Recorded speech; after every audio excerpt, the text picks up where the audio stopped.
Millsap in the morning. Millsap's on the town's awake. Downtown Lebanon starts to shake. From Ozark Fiber Studios, bright and warm, he's bringing in the brand new morn.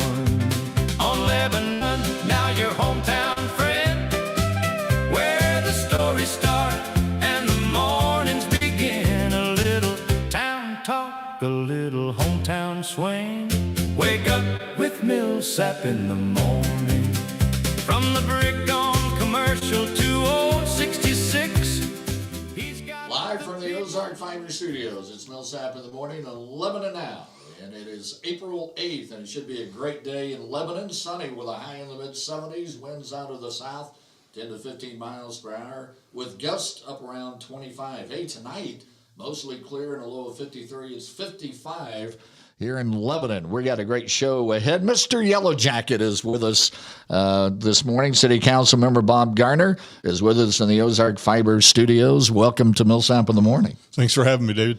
Nobody in this community does any more for Lebanon youth than Mr. Yellow Jacket over here. That's my nickname that I gave him many years ago, helping with the kids in sports, and now a member of the city council for several years. And we're going to talk to Bob about the council races from last night, and then we're going to talk to Bob about several issues in the city. And then we'll get his insights on things happening in local sports and sports in Missouri. But first, let's have a quick look at headlines as we look at this. And we want to remind you also to like and share and comment on our show, and we would want you to join us. Also, here in Lebanon, we believe that local matters, and that includes your internet. Ozark Fiber is a Missouri-based company bringing high-speed fiber internet to our community. That means faster speeds, reliable connections, and support from people who actually live and work right here. Experience the difference with Ozark Fiber. Check your availability at ozarkfiber.com. Well, yesterday was Election Day in Laclede County. I hope you had an opportunity to join us on Lebanon Now for our live coverage of the election. The city of Lebanon will have two new city council members. Jarrett Scharnhorst will represent Ward 1. Scharnhorst is the chief of staff for Missouri Senator Mary Elizabeth Coleman. Scharnhorst beat Jeremy Goforth and Jeff Stokes in that race. Former Lebanon city employee Joe Burkage ousted longtime councilperson Sheila Mitchell. Mary Russell retained her position on the school board. This will be her third term on the board. Two members were elected to the board. Gina Richardson, a longtime Lebanon educator, will take a seat on the board, as does Craig Blair. A missing child from Pennsylvania was located by the Missouri Highway Patrol in Laclede County near Conway in a traffic stop. A Seneca man is now in Laclede County Jail in connection with the missing person and child sexual abuse material. Missouri Governor Mike Kehoe signed the first of three new laws on the year. Kehoe signed a law that defines grooming minors and gives prosecutors new tools to charge offenders.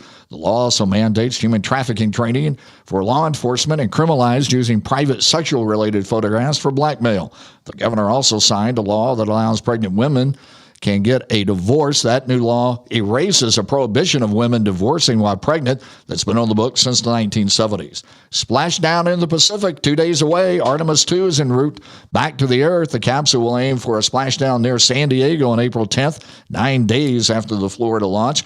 On the way back yesterday, they had a quick chit-chat on the phone with the crew orbiting the International Space Station. Artemis 2 is set a record for space exploration by going more than 4,100 miles further than Apollo 13. The mission of Apollo 13 was diverted from the moon when they experienced an electrical problem. The Artemis mission is to orbit the moon, and deep space is the first step in the United States returning to the moon. Apollo 17 landed on the moon on December 11th, 1972. The Lebanon Yellow Jackets fell to the Webb City Cardinals 7-4 in a COC game at Ole Scott Field. The Jackets fell to 3-8. Alex Wheeler's squad will go to Sedalia Smith Cotton tomorrow to play in the Smith Cotton Baseball Festival. And then they will be back home on Friday to take on the Aurora Hound Dogs. The Jackets will complete the week with a road trip to St. Louis on Saturday to take on Marquette. The Stoutland Tigers are back in action at home tomorrow. The Tigers are 5-3 on the year. They'll take on the Dixon Bulldogs. Stoutland beat Bourbon 4-0 on Monday. Dixon lost to Crocker on Monday 15-1. It was their first loss of the year. Conway got a road win yesterday with a 10-8 win over Seymour. The Bears are 5-4. They'll be in action on Friday with a road game with Mountain Grove. Richland beat Versailles yesterday 9-1. The Cardinals beat the Washington Nationals 7-6 in extra innings. That series is even up at 1-1. The Birds will wrap up the series in Washington this afternoon. The Royals lost to Cleveland by the score of 2-1. More Millsap in the morning and Bob Garner coming up right after this.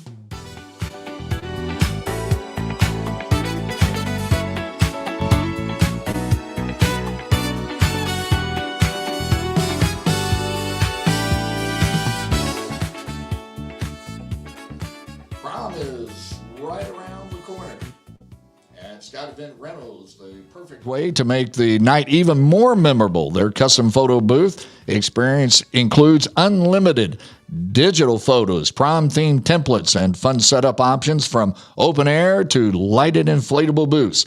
Packages start at $299 if you're planning a prom or after prom. Now it's time to lock in your date before weekends fill up. You can call 417-718-4990 to visit scottrental.com to book your prom today.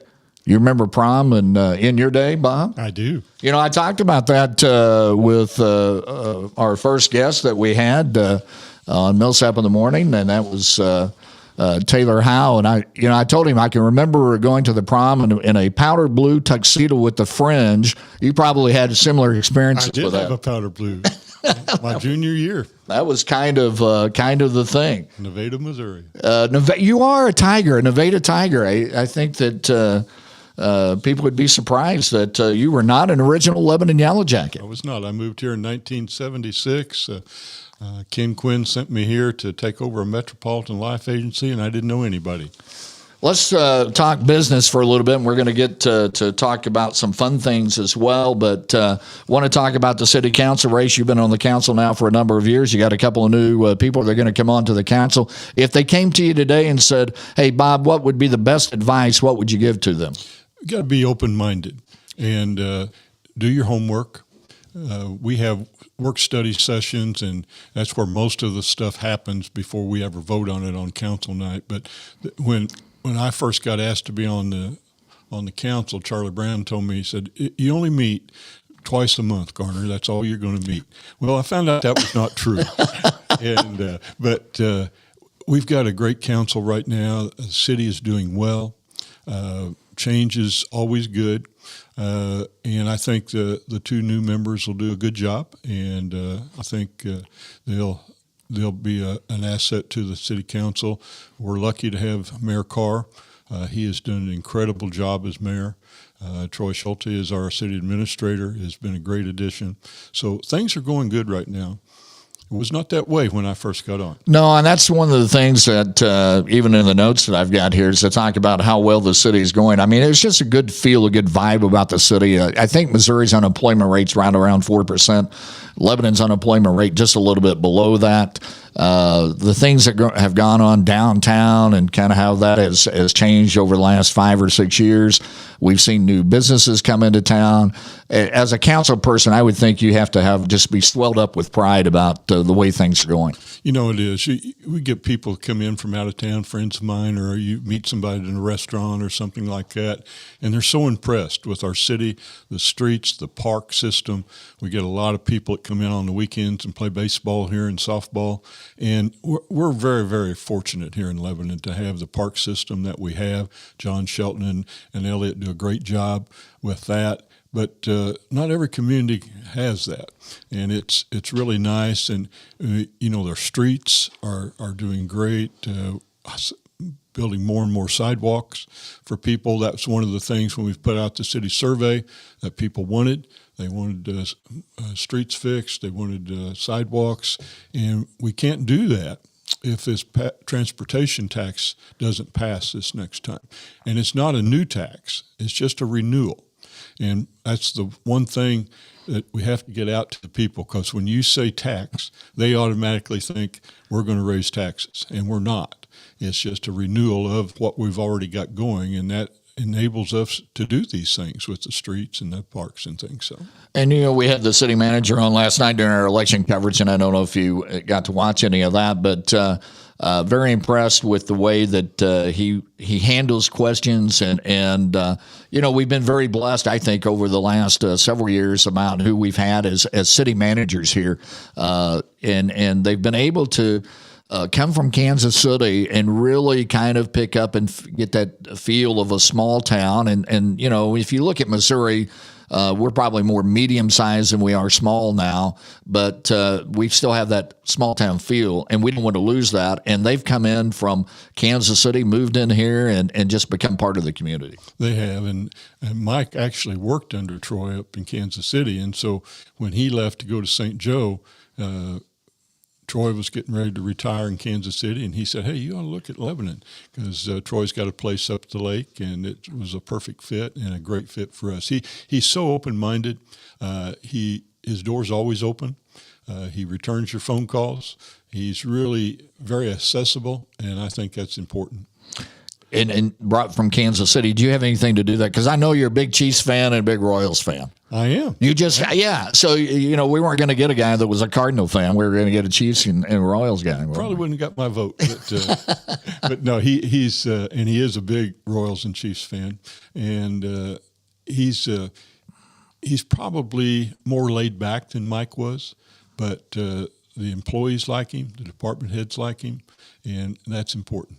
This day and age, finding somebody that's going to lead the way. And really in the city council, it's interesting because you have the elected officials that help set the policy of how the city is going to do things, but it has to be carried out by that city manager and his staff. And the other thing on that is that city manager has to have the trust of the council that, hey, the stuff that I'm advising you about comes from experience, and you need to listen to that. And it's almost like city council's job is to listen to the public, those people that vote out at the coffee shop, but then take that information and see how that applies to the real world of managing a city. It is. And you do get a lot of that. A lot of times you get people that are upset about something, and but they don't ever come to council about it. They do it all on social media.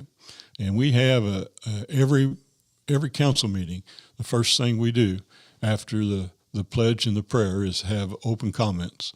And anybody is able to come and voice their concerns or ask questions. And we don't get a lot of that. We used to get an awful lot of that. And that's, you can take it one or two ways. I think it's because things are going well right now.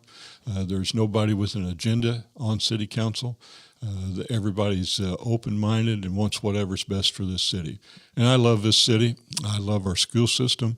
Like I said, I moved here in '76 and didn't know anyone here. And it's now my kids think I know everybody here. But it's been a great place to raise a family. And I'm very proud of Lebanon. Bob Garner is our guest on Millsap in the Morning, and we are talking about the city council races from yesterday. We're going to talk about some other issues with him, more light issues. We're going to talk a little bit about sports with Bob Garner and things going on at the Lebanon High School and sports activity there, and all right here on Millsap in the Morning. And I hope you continue to be with us. If you will, like and share and be part of us right here on Millsap in the Morning. Don't forget you can drop comments as well.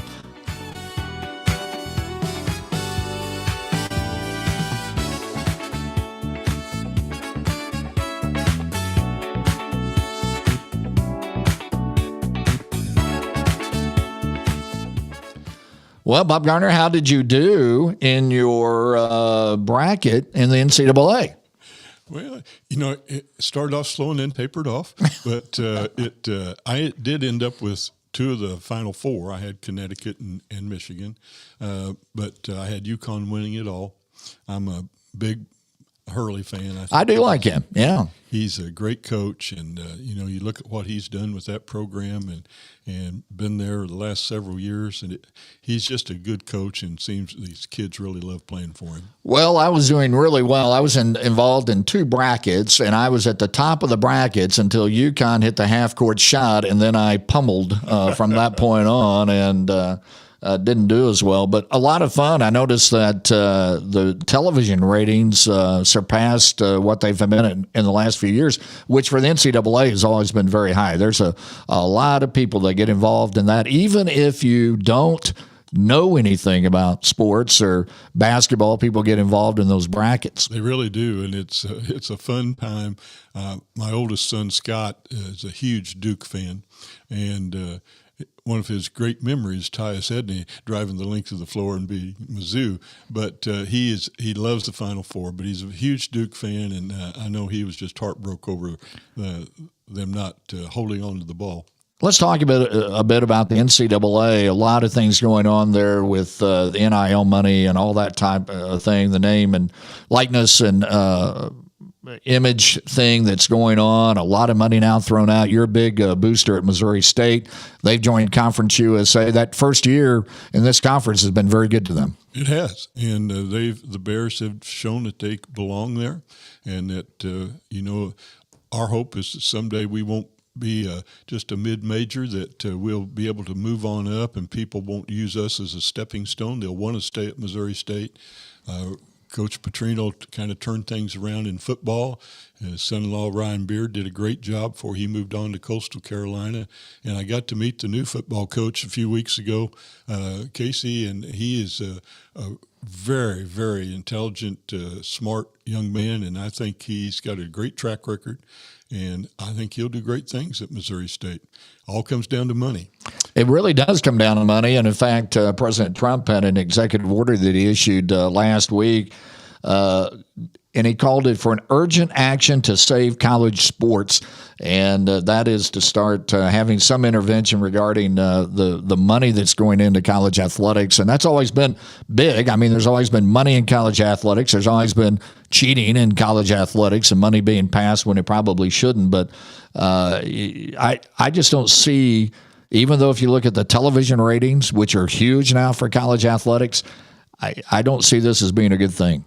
No, and I've always thought that the kids that are on scholarship need to make a little money off of this because they can't hold a job. Right. They can't do other things, but it's tough. But I remember years ago at Meadow Park watching a Bears baseball game, and it was getting rained out, and Coach Rowe asked if I'd run him back to the school after the game, and one of the players was walking along National Street there, and I slowed down to pick him up. He said, "Bob, you can't do that.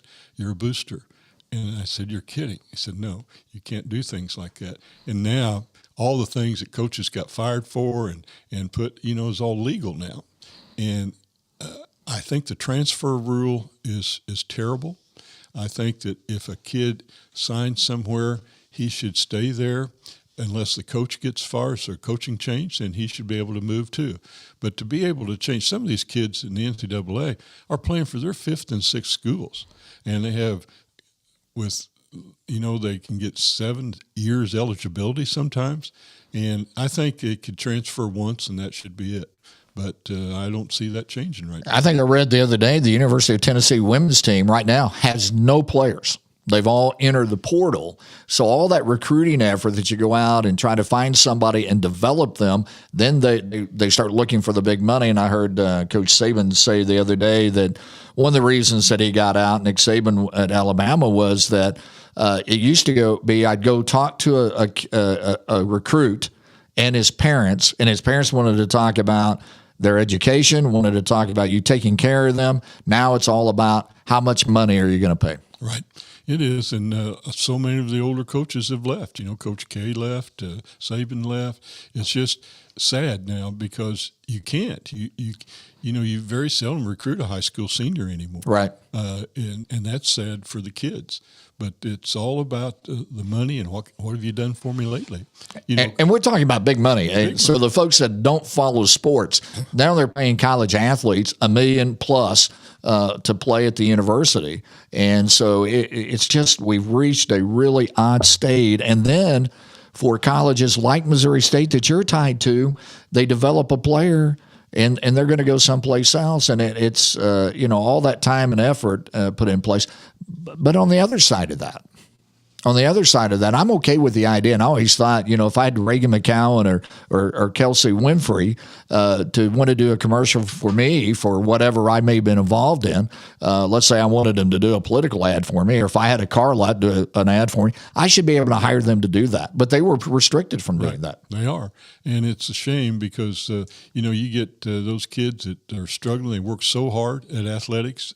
Their time is not theirs anymore once you get to college, and a lot of athletes don't realize that it's a job once you get to college.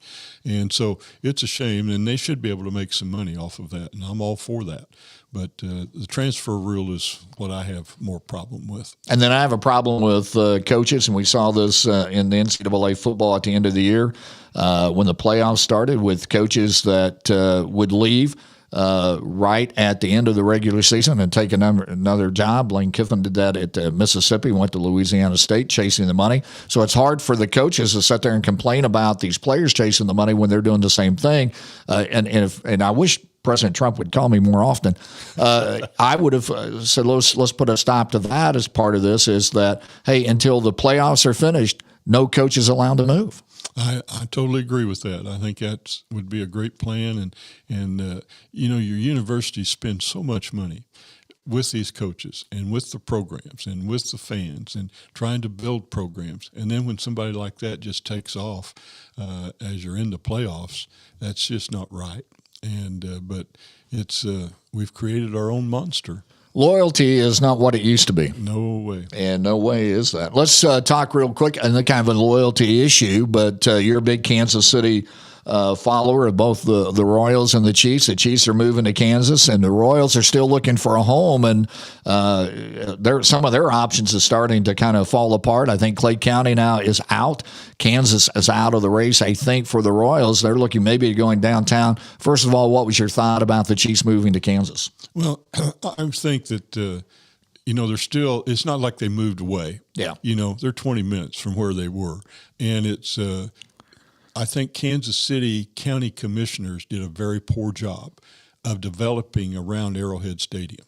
We used to go, and my kids were young, we'd go to the Royals game, stay at the Adams Mark Hotel across from the stadium. That's where all the visiting teams stayed. It was a show place. It was really nice. And now you're afraid to stay anywhere right around that stadium. They've let everything go down. They didn't develop it. And I hated to see them move because it's so easy to get to. Yes. And it's a beautiful facility still. It's the tailgating is unbelievable, best of anywhere in the NFL. And it's a shame to lose all that. And but I think Kansas may rethink their deal. They didn't come out real well on this thing, I don't think, because they're not getting much money off of this other than say they've got Kansas City Chiefs now. They get the concessions, they get the parking, they get everything the Chiefs do. So it's a good deal. But I think that was a problem there, is that and they're still going to be there for 5 years. So. Right, and for some of us, that's a long time, for 5 years. I will say this, the difference between the Chiefs moving to Kansas and the Cardinals moving over into Illinois is you don't have to cross the river. And most of the time in Kansas City, and I'm up there, not a lot, but enough that you often don't know if you're in Kansas or Missouri to begin with. And there's so many people across the country that think the Kansas City Chiefs are in Kansas anyway, right. And always have. Right. But it's the Royals, that's a different story. They when you start talking about downtown stadiums, and then you've got parking, and then you've got where you go and all that, there's not a lot of places that you can build something like that in Kansas City and have the facilities and the area that they've got out there at Kauffman Stadium. It's just I think it'd be sad if the Royals move too, and I'm anxious to see what the city does with Arrowhead Stadium. It'd be a shame to lose that facility, but the Royals have a beautiful park. I think it's one of the prettiest stadiums with the fountains and everything. It's a great experience there. There's not a bad seat in the whole stadium, so. I hope that they rethink that and that Kansas City back. Well, I'm a Cardinals guy, and but I've I went to college in Warrensburg and became a Royals fan because of that as well. And I can tell you that I love that stadium, and I love the fact that you can drive there, you can find parking. You go to St. Louis to Busch Stadium, and trying to find parking is a huge hassle and all that. Let's talk some local sports real quick. there is a move to a look. There was a survey that was sent out by the school. I never did see the outcome of this about whether or not to stay in the Central Ozark Conference or get out and find a new conference. Where do you think that's going to go? I think eventually, you're under contract for a year or two to stay in that conference, but I think that's what they're looking at. I think that's what they want to do. I think that's overall the feeling to move to a different conference, to be more competitive in all sports. We're very competitive in football right now. Coach Christian does a great job with our football program. Baseball's usually competitive. Wrestling's been competitive. So it's not like we're getting blown out by people. But when you look at facilities, and you look at every school in that CLC and the places that have indoor practice facilities, that have new stadiums, and you look at our stadium and the job that the school has done with what they have, especially our coaching staff, is really unbelievable. You spent a lot of time in that press box. A lot, yes. When it was 100 degrees up there, and and then it's freezing in the fall, and it's they have gotten you heat and air now, and that helps a lot up there. But it's we need some new things. We need more stands. We need more places for people to set up, especially on the visitor side. I think you're going to see that happen within the next 2 years. We're one lottery ticket win away. We are. From me fixing all of that, but I can't get the win. Here's the driving force behind my thought is I don't want to go to Webb City. It's not that I'm afraid that we have to play them. I don't want to make that trip to Webb City, to Carthage, to Joplin. And if we can go back to a Waynesville, Camdenton, Lebanon, I would be okay with Sedalia Smith Cotton if they'd be interested again. Bolivar, I don't mind going to West Plains. I wouldn't mind going to Branson. I think those are good fits. But you're talking about some of these schools now with huge money in indoor facilities, and I think you got to look at the total picture. I did tell somebody this: surveys are fine, though a lot of people that are taking the survey they don't follow sports. I had somebody tell me they were from Lebanon, and they took the survey to tell us to get out of the COC. And I wanted, number one is it's none of your business. And the other side of that is, I got to be honest with you. The only person that I care about and their wishes regarding that's Will Christian. Whatever Will Christian wants, I'm for when it comes to that. We are so fortunate to have Will Christian here as our athletic director and a football coach. In the way that he's kept his staff together, you just don't see that anymore. But kids love playing for Coach C. The coaches love coaching with him. And he cares truly about the kids, not only what they can do athletically, but what they're going to do when they leave Lebanon High School.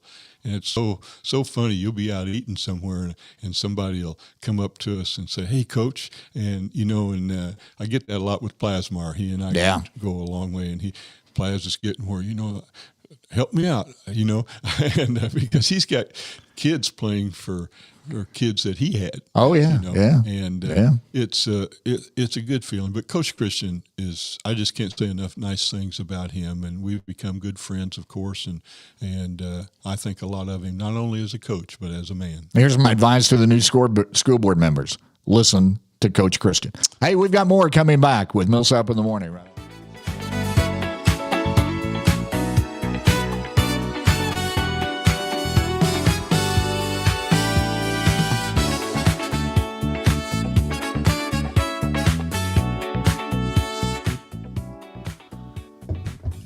Legacy Homes is one of our new sponsors right here. Millsap in the Morning, and Jeremy Goforth wants to thank you and to everyone who voted for him and supported him in the Ward 1 council elections.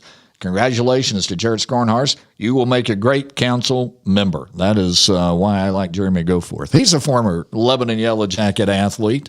All right, so we're going to do this now. We're going to have some fun here. All right, I'm going to give you a couple of things. You got to make a pick, all right? Okay. We've already talked about this. Cardinals or Royals? Royals. Oh, yeah, you're wrong. You need a pitcher for one game. Who do you pick between Bob Gibson and Sandy Koufax? Bob Gibson. And would you pick anybody else? No. No, me either. Mays or Aaron, best all-time player? Mays. Excellent. You were right on that one. Denny Matthews and Fred White, or Harry Carey and Jack Buck? Oh, that's tough. But Harry Carey and Jack Buck. Hey, very good. You're right on. You've only missed one. Jack Nichols or Tiger Woods? Tiger. I got to go with Jack Nichols. I like the Golden Bear. Now you used to book acts or help book acts at Hammond's when you were at Missouri State, correct? I did. Oh, Mr. Rock and Roll here. It was. All right. Elvis or the Eagles? Eagles. Oh, Bob. Were you there in 1970? Best concert I ever saw. When they opened up John Q? Yes. Yes. Hey, one of the Springfield police officers that I worked with, his dad helped book that. His dad developed MTV. Really? That's exactly right. Were you there in 1977 when Elvis played Hammond's? I was. Were you? I was. Here's my Elvis story. You know, Elvis played Springfield twice, by the way. He's played at the Shrine Mosque. In 1977, he's going to come to Hammond Student Center. I stood in line for tickets for 10 hours. The guy in front of me bought the last ticket. You were allowed to have 10 tickets, and the guy in front of me buys the ticket. I think he comes to Hammond's in June of 77, and he dies in August of 1977. So you were at the concert? Yes. I stood in line over 10 hours for that. You were the guy in front of me that bought the last ticket. So I'm standing in line, a Rolls Royce drives up. This is a true story. Two guys get out, long hair guys, two members of the Ozark Mountain Daredevils. And they cut in line, by the way. You know, we used to book them when I was helping with concerts at Missouri State. I was on a board called the College Union Board, and we booked all the activities for the university, speakers, art shows, concerts, whatever. And we used to Ozark Mountain Daredevils a lot. They opened a lot for our different places. They were begging for a chance to get to play somewhere, and they opened for the Nitty Gritty Dirt Band several times that we had. I saw the Nitty Gritty Dirt Band once live. Great concert. I love the Ozark Mountain Daredevils. We used to cruise around in Perry Gaines' 1968 Mustang and playing the Ozark Mountain Daredevils. Okay, here's your final question. I hope you get this one right. Stubblefield or Millsap? Oh. I think I would probably go with Stubblefield myself even. Stubb does a great job. Hey, thank you for joining us. I had a great time. Thank you for having me. Mr. Yellow Jacket, Bob Garner has been our guest on Millsap in the Morning. Hey, next week we'll have Angie Jackson with us, who's the president of Justice Furniture, and we'll talk about leadership with her. We're right back here at 9 o'clock on Wednesdays on Lebanon Now. Don't forget to stay tuned to Lebanon Now for all the great programming they have. I'm David Millsap, and so long, everybody.